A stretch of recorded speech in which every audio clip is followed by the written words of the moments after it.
নমস্কার বন্ধুরা, সোনাস বিউটিফুল ব্লগে আবার তোমাদের সাথে আবার দেখা হয়ে গেল। আবার একটা নতুন ব্লগ নিয়ে আমি চলে এসেছি। তা আজকে যে ব্লগটা এনেছি তোমরা দেখলে বুঝতে পারবে যে কিসের জন্য করেছি আজকে ব্লগটা। আর সবার আগে আমার এখানে শাশুড়ি মা আছে, আর সবার প্রথমে তো গোবিন্দ দর্শন করেছো, তারপরে গুরুদেবকে দর্শন করেছো, আর এখানে আমার শাশুড়ি মা দাঁড়িয়ে আছে। আমরা কিন্তু পুরো রেডি, দেখো একদম পুরো রেডি হয়ে গেছে। শাশুড়ি মা এখনো অবধি গায়ে চাদর দেয়নি, দেবে। তো আগে সবার আগে আমরা শাশুড়ি মার সাথে কথা বলে নিই। আজকে যেখানে আমরা যাব সেখানে কি বৃত্তান্ত বা সবকিছু আমরা শাশুড়ি মার কাছ থেকে আগে জানবো। আমি তোমাকে প্রথম জিজ্ঞাসা করছি যে আজকে আমরা যেখানে যাচ্ছি সেই অনুষ্ঠানটা আমি শুনেছি যে গেল বছর থেকে শুরু হয়েছে, তো সেখানে কি হয়? ওইখানে ভাগবত সপ্তাহ হয়, ভাগবত হয়, তারপরে হয় মহামন্ত্র হয়, কীর্তন হয়। আচ্ছা আচ্ছা। আর এটা কি নির্দিষ্ট কোনো সময় হচ্ছে? না না না, এটা কি সারা দিন হচ্ছে? আজকে সারা দিন হয়েছে। আচ্ছা আচ্ছা। আর কালকে তার আগের দিন সন্ধ্যা থেকে বড় জায়গার মধ্যে করা হচ্ছে, বলছে মন্দির হবে। আচ্ছা, আজকে গেলে তো দেখতেই পাবো যে কিভাবে কি হচ্ছে। তা গেল বছরও এটা হয়েছিল, তুমি গিয়েছিলে, সবাই গিয়েছিল। তো পরিক্রমা হবে, নগর কীর্তন। তা নগর কীর্তন কটার সময় হবে কালকে? বলছে তো 7টা সাড়ে 7টা। তো বন্ধুরা, আগামীকাল নগর কীর্তন হবে, আর এটা সকালবেলা 7টা সাড়ে 7টার সময় হবে। তুমি তো নিশ্চয়ই যাবে ওই নগর কীর্তনে। তা ওখানে কালকে তুমি গিয়েছিলে? হ্যাঁ হ্যাঁ। তা কালকে কি কি হয়েছে ওখানে? কালকে নিতাই হয়েছে, কীর্তন হয়েছে। আচ্ছা, নিতাইয়ের মহাপ্রভুর নিতাই গৌরী কীর্তন হয়েছে। তা আমি শুনেছি নাকি ওখানে অনেকে গোপাল ঠাকুরও নিয়ে যায়। গোপালের আগের দিন তার গোপালের সব ভালো ভোজন হয়েছে। আচ্ছা, 70-80টা গোপাল এসেছিল। 80টা তো হবে, মানে নিয়ে এসেছিল সবাই যে যায় গোপাল ঠাকুর। যাই হোক বন্ধুরা, আমি ভিডিওটা সেই সবই, আমার শরীরটাও ভালো ছিল না, কথা শুনে বুঝতে পারছো যে খুব ঠান্ডা লেগেছে, আর এখন একটু কম আছে বলে আমি ভিডিওটা তুলছি, যার জন্য আমি সেখানে ভিডিও তুলতে যেতে পারি না। আমাকে শাশুড়ি মা অনেক আগেই বলেছিল কিন্তু তুমি এসে একটু ভিডিও তুলো, কিন্তু আমার হয়ে ওঠেনি। তাই যে শাশুড়ি মা যেমন বললো যে 70-80টা গোপাল ঠাকুর নিয়ে এসেছিল সবাই। তা মানে সত্যি আমি যদি দেখাতে পারতাম তোমরা বুঝতে পারতে। তা আজকে তো যাবো, গেলে বুঝতে পারবে। আমি যখন সাইড দিয়ে এসেছি দেখেছি প্যান্ডেল হয়েছে অনেকটা বড়, তো আজকে গেলে সবকিছু জানা যাবে, দেখা যাবে। না, গোপাল দেখা যাবে, যার যার গোপাল নিয়ে চলে গেছে। ও যার যার গোপাল ঠাকুর নিয়ে চলে গেছে, সেই দিনই নিয়ে চলে গেছে। মা, এটা কতদিন হয় মা? এটা গোপালের ইটা একদিন হয়, আর কীর্তনটা 5 দিন। আচ্ছা, কীর্তনটা 5 দিন হয়। মানে শুরু হয়েছে কত তারিখে? 22 তারিখ থেকে। এই জানুয়ারি 22 তারিখ থেকে। তাহলে জানুয়ারি 22 তারিখ থেকে যদি শুরু হয় তাহলে আগামীকাল হচ্ছে লাস্ট হবে। ও আগামীকাল হচ্ছে লাস্ট হবে। তো বন্ধুরা চলো, আমরাও রেডি হয়ে নিয়েছি, শাশুড়ি মা একটু রেডি হওয়ার একটু বাকি আছে। তা আর এই দেখো পিছনে গোবিন্দকেও দেখা যাচ্ছে। তো চলো এবার ওইদিকে যাওয়া যাক, এবার ওইদিকে সবকিছু দেখা যাবে। দেখো বন্ধুরা, এখান থেকে কিন্তু লাইট দেখা যাচ্ছে, দেখতে পাচ্ছ? এই আমি এখান থেকে কিন্তু খুব সুন্দর লাইট লাগিয়েছে, দেখা যাচ্ছে। চলো ভেতরে যাওয়া যাক।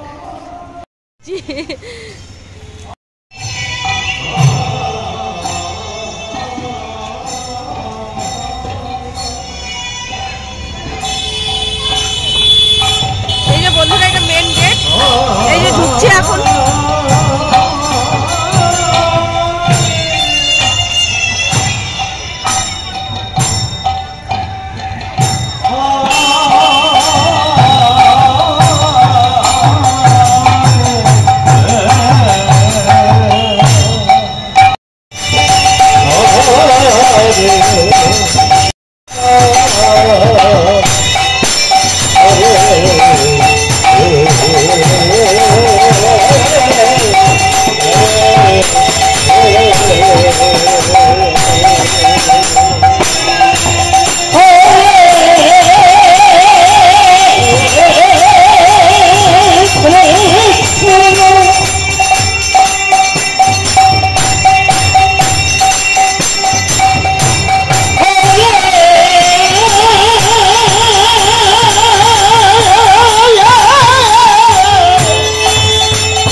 আমি তো আমার শাশুড়ি মার সাথে চলে এসেছি কীর্তনের এখানে। আর তোমরা দেখতেই পাচ্ছ চারিদিকে কি সুন্দর লাইট দিয়ে সাজানো হয়েছে, তোমরা শুধু দেখতে থাকো, এত সুন্দর সাজানো হয়েছে, তেমনি সুন্দর হচ্ছে কীর্তন। আর আসার পর দেখছি যে মানে অতটা ভিড় হয়নি, কিন্তু আস্তে আস্তে ভিড়টা বাড়ছে। আর এই দাদাভাইটাকে দেখা যাচ্ছিলো যে সবার কপালে চন্দনের ফোঁটা দিচ্ছিল। আর এই যে এনারা যে কীর্তন করছেন, এনারা অনেকে নবদ্বীপ থেকে, কেউ মায়াপুর থেকে এসেছেন, আবার অনেকে কিন্তু বৃন্দাবন থেকে এসেছেন। কীর্তন দেখতে দেখতে এখানে বৌদির মার সাথেও দেখা হয়ে গেল, কারণ উনি এসেছিলেন এখানে কীর্তন শুনতে। আমি অনেকক্ষণ ছিলাম ওখানে। আর এই যে কথাটা বলছেন, কথাগুলো এত সুন্দর বলছেন, আপনারা মন দিয়ে শুনুন, দেখবেন খুব ভালো লাগবে। আগমন হতো না, হরির নাম হতো না।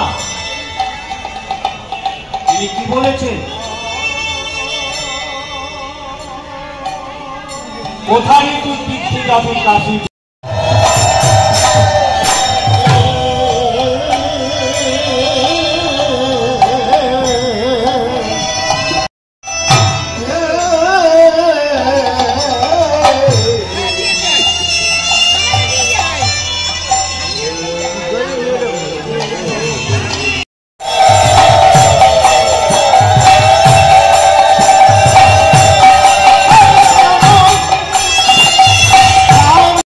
এবার বন্ধুরা একে একে সবাই উঠে যাচ্ছে ওনাদের কাছে, ওনাদের ওখানে চরণের ধুলি দেওয়ার জন্য।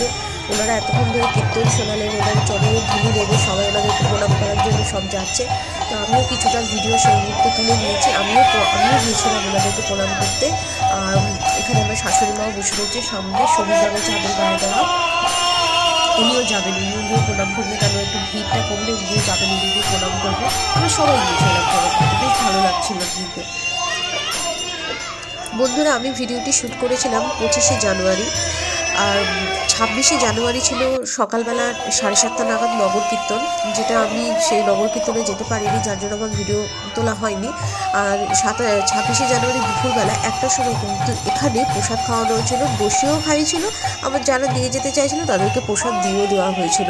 সব রকমের সবজি দিয়ে খিচুড়ি প্রসাদ করা হয়েছিল, খুব সুন্দর প্রসাদ ছিল। বন্ধুরা সবাই খুব আনন্দ সহকারে এখানে এসেছিলেন, আর সবাই খুব মন দিয়ে কীর্তনও শুনেছিলেন, এত সুন্দর কীর্তন করছিলেন ওনারা, এত সুন্দর কথা বলছিলেন, কি বলবো বন্ধুরা, মানে চোখে জল এসে যাচ্ছিল, যেটা বাস্তব সেটাকেই তুলে ধরেছিলেন, খুব ভালো লাগছিল। বৃন্দাবনে থাকে, বৃন্দাবন থেকে নিয়ে এসছে, ওনার একটু বেয়ানো বাজনা শুনুন। জয় নিতাই।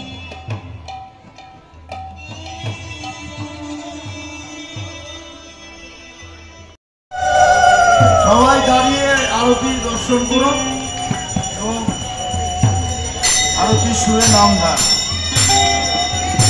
রাম রাম হরে হরে হরে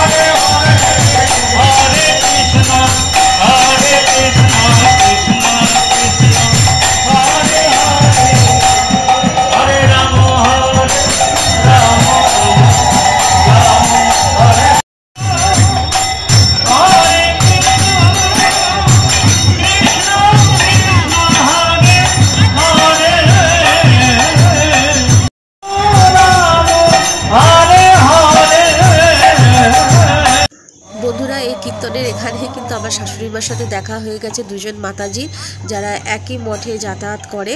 এখানে আমার শাশুড়ি মা রয়েছে, আরও দুজন মাতাজি রয়েছে, ওনারাও এখানে এসেছিলেন কীর্তন শুনতে, দেখতে। ওনারা অনেকক্ষণ বসে গল্প করছিলেন, কথা বলছিলেন। তো বন্ধুরা আমি কিন্তু খানিকক্ষণ পরে আমি বেরিয়ে গিয়েছিলাম, কেন রাত্রি হয়ে যাচ্ছিলো এদিকে, আর আমার যেহেতু খুব ঠান্ডা লেগেছিলো আমি বেশিক্ষণ ওখানে আর থাকতে পারিনি, আমি চলে আসছিলাম। বন্ধুরা এই যে এবার আমি বাড়ির দিকে চলে যাচ্ছি, কারণ রাত্রি হয়ে যাচ্ছে। আর এই যে দেখো কপালে, আমার কপালেও কিন্তু চন্দনের ফোঁটা রয়েছে। আজকের ভিডিওটা কেমন লাগলো অবশ্যই জানাবেন।